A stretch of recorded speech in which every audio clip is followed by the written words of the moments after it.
I will not try to sugarcoat this video. You see the title, you probably clicked on the video to either curse at me or to listen to my opinion. Now, if you want to curse at me in the comments, please feel free to. This is a free speech platform. Now, if you came for my opinion, I want you to know that I have never been and never was a Nintendo fan. But after seeing all that the Nintendo Switch 2 has to offer, I might become one. Now, we all know the turmoil that the Nintendo Switch has gone through since the live stream of the Nintendo Direct that they announced the game prices and the console price. Now, there are things that I disagree with, but as you can see from the title, I don't think that Nintendo is as bad as people make it out to be. And I'm going to explain to you why right now. Well, most people have a problem with the price. Myself included. Okay? But you need to understand that this is a generational jump. You're not getting the console equivalent of jumping from PS5 to PS5 Slim or PS5 Pro, which is a very minute upgrade. You're getting the generational equivalent of jumping from PlayStation 3 to PlayStation 5 4.5, let's say PlayStation 4 Pro, in most cases. The Nintendo Switch 1 could not play a lot of games in 60 FPS. The Nintendo Switch 2 not only can play them in 60 FPS, it can play them in 120 FPS. And not only that, it can also play 60 FPS 4K. The highest resolution the Nintendo Switch 1 could ever reach, the best model of the Nintendo Switch 2, the Nintendo Switch 1, could reach up to 1080p. With 30 FPS, and in the cases of very difficult to run games, such as Breath of the Wild, Tears of the Kingdom, Super Mario Odyssey, Kirby and the Forgotten Land, these games almost always dropped frames from 30 to 20 and sometimes even 15. I can vividly remember playing Tears of the Kingdom and going into the Korok Forest and my frame rate would just go into single digits for no apparent reason other than the console's capabilities. So the Nintendo Switch 2 will apparently not have this problem. Now, I will take this video down if the Nintendo Switch 2 actually does have these problems. Like, if the Korok Forest still lags and drops frames and all that shit. But from the things that we have seen so far, it's not really evident that that's gonna happen. No, there's no evidence to back up that claim. I think that the Nintendo Switch 2 is going to be very, very, very powerful. Not as powerful as the PS5, but very, very powerful. Because you need to remember this is a handheld. But to get back into the price, yes, it's a lot. It's $450. I have no idea how much that is in euros, because in the country I live we use euros as a currency. But I'm gonna go off the dollar price, because everyone talks about it in USD. So 449 USD, which is 150 more than the 300 price of the Nintendo Switch 1. But again, you're comparing the PS3 to the PS4 Pro. Let's not forget, the jump from PS4 to PS5 was monumental. Okay? The price of the console of PS4, it launched at 450 USD. And the PS5 launched at 500 USD. Now, I'm not saying that the jump is big. No, the jump is $50. But still, you're paying $500 for the same, in spirit, console as the Nintendo Switch 2. The Nintendo Switch 2 also has way more exclusives. Way better exclusives than PlayStation. And I'm saying this as a PlayStation fan. My first ever console was not a Game Boy or a Nintendo DS, 3DS, Wii, whatever. My first console was the PS1, and then PS2, PS3, the PSP, PS4, PS Vita, and then I got the PS5, and later the PS5 Slim, and now the PS5 Pro. I have had every single console that Sony has released throughout the years. And I can say this with absolute certainty, that Nintendo still slaps them in the fucking face with the release of the Nintendo Switch 2. It's just a better upgrade. For example, if the PS4 had the performance of the PS3, right? So there's no PS4, right?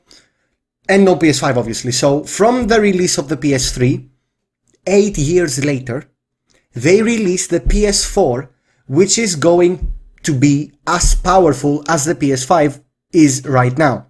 That generational jump, playing games in 30 FPS and some shitty resolution, to playing games in 4K resolution, 60 FPS, with amazing detail, it doesn't only obviously strike you as, wow, this is really a good upgrade. It also gives you like the feeling that, you know what, this is money well spent. And I'm pretty sure that most people would have that thought, that impression of the Nintendo Switch 2 if the prices of the games stayed as they are right now. But the prices are rising monumentally, I would say. The Nintendo Switch 1 reports games at 60 and 70 bucks. The newest releases, such as Tears of the Kingdom, and I'm saying newest with a grain of salt here, are priced at 70 bucks, $69.99. Here is where it gets shitty for Nintendo, and I really do hope that they change that, because if they don't, I think this is breaking apart a new entire path in the jungle that is going to lead to disaster for the gaming community and the gaming industry in general. Gaming, before I say anything, I would like to preface this sentence by saying that gaming is amazing because it's accessible and most of it is affordable. A good PC costs about 600 to 700 bucks. With the 700 bucks, you are getting the equivalent of a PS5 with more accessibility. Now, PC games range from free to 70 bucks. And 70 bucks for the newest releases. Let's just say 70 bucks, okay? Because there are Ultimate Editions, okay, whatever. The base editions of games range from free to 70 bucks. And this has been the industry standard for every console, regardless of the generation. Okay? That's a lie. I'm sorry, that's a huge lie. Every PS4 game costed about 60 bucks. That goes pretty much the same for the Xbox One and Xbox 360, for the PS3, Nintendo Switch, Nintendo Wii, and every year in the PC industry. I mean, the PCs don't really have models, so you get the point. Now, Nintendo is quite literally the first one to do this. And we've seen this before. We've seen this with Sony when they raised the fucking prices from 60 bucks to 70 for remastered dog shit that they would just put in the oven for 5 minutes, remaster the graphics a bit, add a new mode that took them 10 to 15 days to code, and then poof, you get a new game and we get 10 bucks for free, basically. And you get essentially the same game. Now, Nintendo is paving a new road. And that road is catastrophic, and I'm going to explain to you why. Again, gaming is fun because it's accessible. The accessibility of consoles in their prices and the accessibility in games in their prices, that is why gaming is fun. I mean, there are other factors, obviously. I mean, the game, like, it depends on the genre and shit, but that's why your wallet doesn't hurt whenever you turn on your PS5, because you think that you spent your money very, very well. Now, imagine that you buy a game and its base edition, the physical version, like the disc on your PS5, costs $90 fucking It's abysmal. We can all agree that nobody would like this. No one. Not a single fucking soul. And you know why? Because I don't want to give out child support just to play a game I'm going to play for 10 to 15 hours if it's a story game. If it's an online game, it's even fucking worse.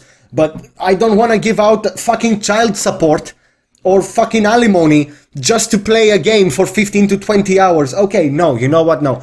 Just to play a game for 100 hours, let's say, that's the max I'm gonna play a story game for. I mean, Tears of the Kingdom is the biggest game and it has like 60 to 70 hours of content. But if you want to 100% it, okay, yeah, let's say 100 hours. So I'm not gonna give $90 for 100 hours of entertainment. For the same reason, I'm not going to give $50 for an hour of entertainment at the cinema. For the same reason, I don't give $150 on Netflix to watch the shows. Actually, Netflix gives you quite the deal. And that's why gaming was always fun, for your wallet at least, because games felt like a bargain. Not even on sale. When you spent $60 on a game and that game turned out to be shit, you were like, okay, at least it costed $60. And that's for three AAA games. We're not talking about indie games here, because indie games cost like 10 to $15. But the Nintendo Switch 2 has set the prices as everything being the same. And that's catastrophic. Indie games will now cost 90 fucking bucks for a physical edition. And that's a lie. It's not even a physical edition. Nintendo Switch 2 just fucking pulled a Fallout 76 move. It doesn't, you know, like the cartridge of the Nintendo Switch 2, some Nintendo Switch 2 games, we're not sure if it's all of them. I think that it's some of them. But still, a game, like a cartridge actually, is useful because it holds the game, so you don't need to waste storage. I have about 10 cartridges full of games. If I had to download this shit onto my Nintendo Switch, I would literally have to either get an SD card, oh so convenient, they sell SD cards, or I would have to delete and re-download games again and again and again and again, and we can all see why that gets very tiring. The usefulness of cartridges is found again in their accessibility. You can just click, swap out a cartridge, click, put in another cartridge. What, you don't like playing Tears of the Kingdom right now? What, you're in a sad mood? You wanna chill on the couch? Okay, click, pull out Tears of the Kingdom, click, put in Animal Crossing. Oh wait, did your family just come in and they were like, hey, let's play some Mario Kart? That's amazing. Click, pull out Animal Crossing, click, put in Mario Kart. That is literally revolutionary, and it was revolutionary from the second they released it. That's why PS5 is hated so much. That's why I don't find a reason to get physical games on the PS5, because the game is not included in the fucking disc. The disc only has the license, and you need to download the game digitally on your PS5, which is fucking shit. I loved the Nintendo Switch for this, and I loved every Nintendo, because after getting the Switch and being enamored by it, I got some other consoles. They all share this feature. I don't get why they would do this. Well, I do get it. They want their money directly in their pocket, because if you get a physical version of a game, you get it through a retailer, most likely. I mean, unless you order it from the Nintendo's shop. I'm not even sure that's possible. I think it is, though. I don't know. But let's say that you don't. Let's say that you get it from a retailer. That retailer gets a percentage of the money. Actually, no, that retailer gets most of the money. Nintendo only gets about 60% of the game. So for example, if they sell one cartridge, so like one cartridge of Tears of the Kingdom for $100, they are going to make about $50 to $60 per game. And that number may be even fucking lower. That's because of wholesale. Like retailers are talking to Nintendo and they're like, hey, give us 100,000 cartridges of Tears of the Kingdom and like reduce the price to nothing per card. But you know, like if it's $1 times 100,000, Nintendo makes $100,000. Basically, that's how it works. Obviously, they don't give it out for $1. They give it out for like about 10 to 15. So they essentially lose money for the physical version. Or if they don't lose money, they don't win money. That's the basis of the thought. It's not about tariffs. It's not about anything really. It's just greedy. There's no other way to explain it. They're just very, very greedy. And I mean, they've always been greedy. Nintendo has always been greedy with the fact that they never reduced the prices of their games. Games that were released like 3, 4, 5, 8 years ago that launched with the fucking Switch. Breath of the Wild is still $60 today. I wanted to get Breath of the Wild and Tears of the Kingdom, and I was like, Breath of the Wild is gonna cost like $15. It's like an 8, 9-year-old game. What the fuck? And I go to the store and Tears of the Kingdom costs $70 and Breath of the Wild costs 60, and I'm like, what the fuck? This is an outdated game. It's probably dead. What the fuck? Why do I pay $60 for this? Why? This is why PlayStation and Xbox and even PC are way better at accessibility than Nintendo. Nintendo have never cared about the customer. At least from the release of the Nintendo Switch. I'm pretty sure that Nintendo used to care about the customer. To be honest, I haven't looked into their history before the Nintendo Switch, but I know for a fucking fact that after making the Nintendo Switch, they just gave a fuck about the money and nothing else. And it shows. And it doesn't show because the console costs $150 more. That's irrelevant. That's irrelevant. You're getting an amazing upgrade. Imagine being able to play with every single person of your family, play some like Mario Kart, the new Mario Kart, and being able to play it at 60 FPS 4K resolution on a fucking handheld. It doesn't get extra hardware when you put it on the dock. The hardware, the graphics card, the processor, the RAM, everything remains the same. You're getting the generational jump of literally PS3 to PS5. They skipped making a Nintendo Switch 1.5. They just went straight to Nintendo Switch 2. I mean, that jump is obviously logical. With the upgrade of graphical fidelity in games, it's logical that the Nintendo Switch 2, if it wants to compete with other consoles, should be about as strong as these consoles. But that's not exactly true. The Steam Deck, when it provides output to a TV, fucks it up. And I'm talking from personal experience. I have a Steam Deck OLED, which is supposed to be a bit better than the LCD version. And I tried playing No Man's Sky like yesterday on my 4K TV at 1080p resolution, and the game ran at 5 FPS. I capped out the manual GPU clock, and the game capped at 25 to 30 FPS with insane stuttering. I haven't seen that in the Nintendo Switch 2. I mean, I haven't gotten my hands on it, but you should bet your fucking sweet ass that I'm gonna get it launch day. But from what we've seen from the trailers, everything seems to run perfectly 60 FPS. And yeah, I know that Nintendo games are not as hard to run, I guess, as other games. I mean, Elden Ring is objectively way harder to run. Oh wait, it's gonna run Elden Ring at 60 FPS, 4K resolution. It's gonna run the new fucking exclusive. Imagine getting an exclusive by FromSoft.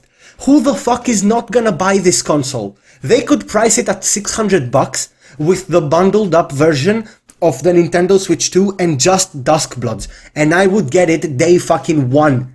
And every time I press the home button to open that fucking console up and see the 4K output, I would say, you know what? I spent my money so well. And you know why I would say this? Because it's literally competing in the graphical power, at least, like in graphical output. It's competing with the PS5, and in many factors, it's outright fucking beating it.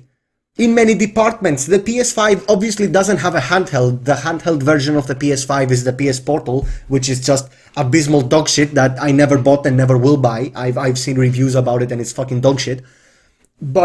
Or it was at launch. I think that they fixed some of the features. I have no idea.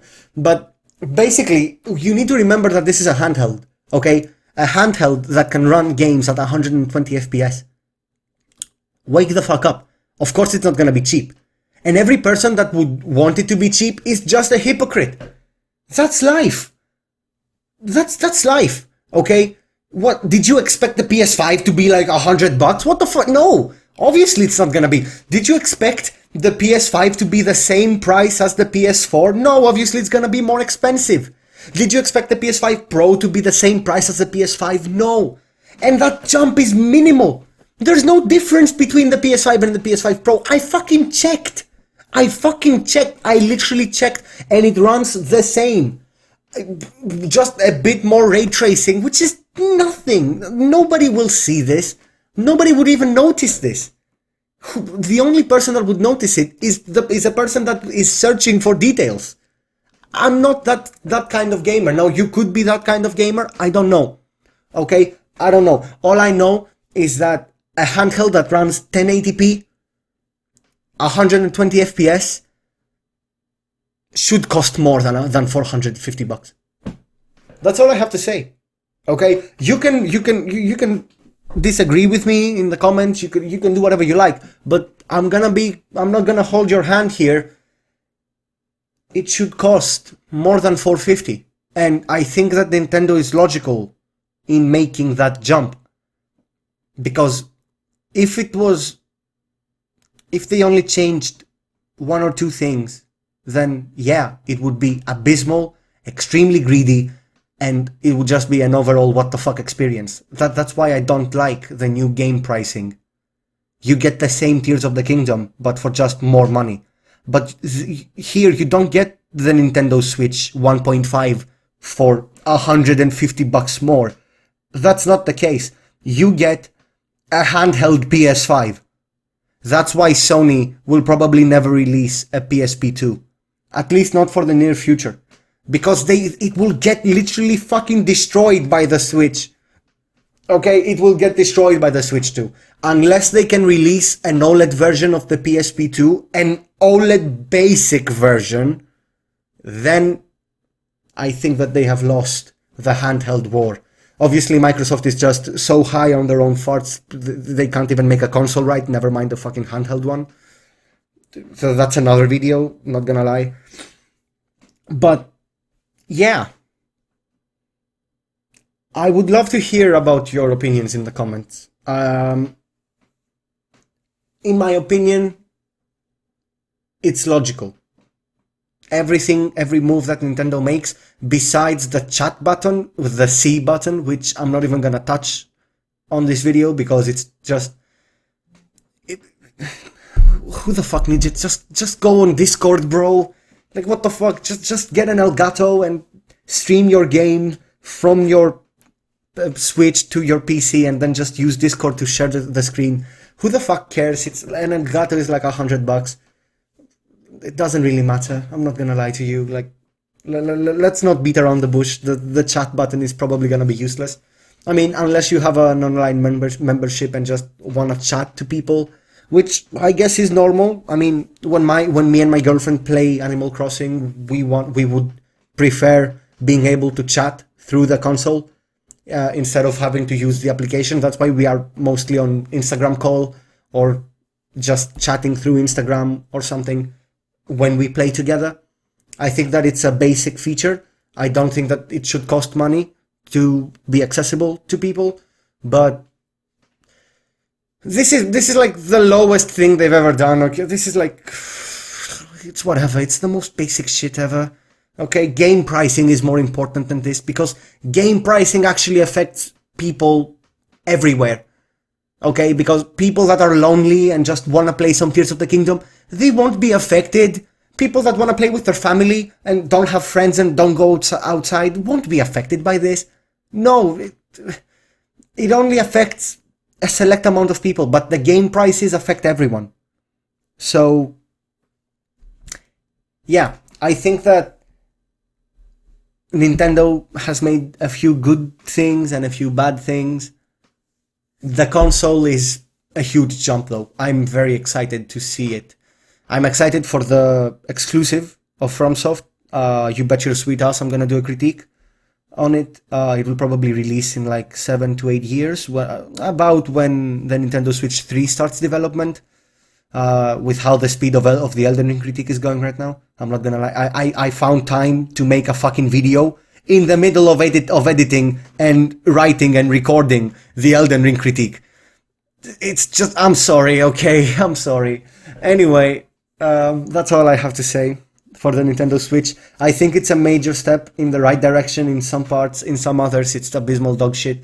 But you win some, you lose some, you can't win everything in life. That's just the way life goes. Anyway, thank you very much for watching this video. Please, if you have any opinion at all, state it in the comments. I would be happy to reply to you. I would be happy to know about your opinion. Do you like the Switch? Do you not like the Switch? Are you excited for the launch of the Nintendo Switch 2?